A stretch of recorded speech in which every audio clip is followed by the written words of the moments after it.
Welcome to Toffee TV. It is the Everton News Daily. And Danjuma returns for Everton under 21s tonight. They are kicking off about right now, if you're watching this straight away. 7 o'clock kickoff against Blackburn. He hasn't featured for Everton since limping off with an ankle injury at the end of January against Fulham. And even though he's had a weird season with Everton,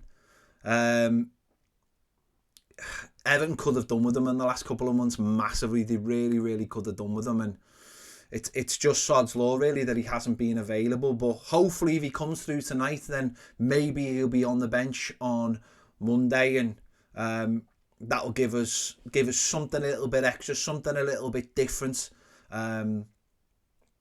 Someone who can come off the bench, and then with those 3 massive home games the following week, just give us that little bit of booster that we haven't had in the squad of late. You know, we've got quite samey players in a lot of different positions, but he gives us something a little bit different.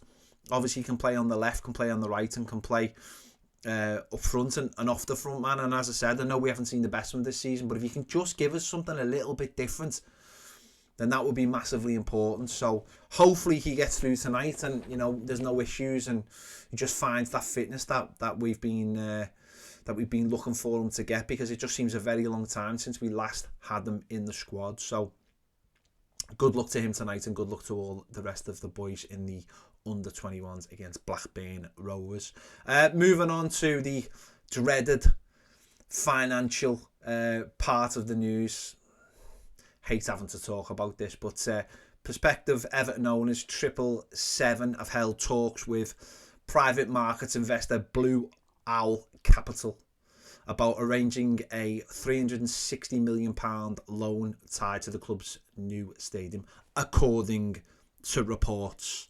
I stress that, according to reports. There's been obviously a lot of talk about a deadline next week for 777 to repay MSP the loan that they put into Everton. I think it's just short of £150 million.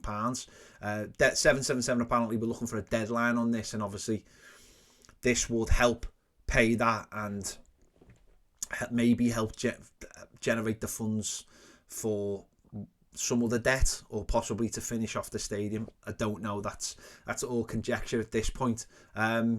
But that story is out there today, and as I said, the story about them wanting possibly an extension. There's been a lot on this, hasn't there? There's been lots of stories filling the media in the last few days about this, about 777 being able to pay this off, and what it would mean for the club. It was said a couple of weeks ago that the Premier League had given 777 4 stipulations for taking over the club, and this was one of the stipulations, paying back MSP. And I suppose if those 4 stipulations are met, then that will give everyone a little bit more confidence that 777 can do a good job at Everton. And I mean, obviously, I don't know whether to say 777 or 777. I'll say 777, it's easier.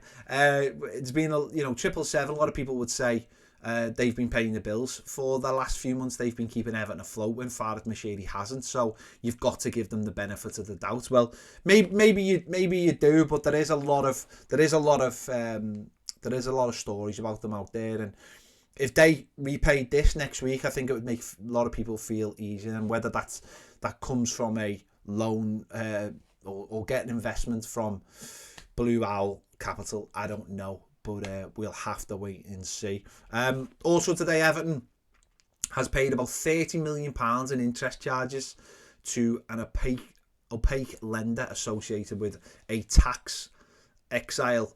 Corporate records suggest that's come from The Guardian again today as well, and that becomes as more and more eyes get on the Everton situation, and with the points being deducted, and with Russian money and things like that getting mentioned, more and more people are digging into Everton's story to see where the money's gone, who it's being lent by, who do we owe money to, how much we owe money to, how much is debt to Moshiri, debt to other people, and how much is it tied into the stadium. A lot of people are digging into this. To Evertonians, a lot of these stories are not new. They've been around for a very, very long time. But to the outside world, who maybe don't quite understand the situation, there's an interest and there's a feeling that these are all shock horror stories, whereas to us as Evertonians, I think we already know a lot of this, so it's nothing, not much of it comes as a surprise really to us either, does it? So yeah, that's another one out there today. And Everton have paid 10.6 million in agent fees. Only the three promoted teams, paid less. And Brentford from the 1st of February 2023 to the 1st of February 2024. And the highest team was Chelsea, who paid £75 million to agents. So 10 million might seem like a huge figure, but when you think it's only the three teams who've come up and Brentford, who run their ship really, really well, you can see that it's not a massive figure. And of course, that ties in with the amount of people we've brought in and the fact that we haven't done a lot of transfer business and we haven't brought in any huge buys either, really. So, yeah.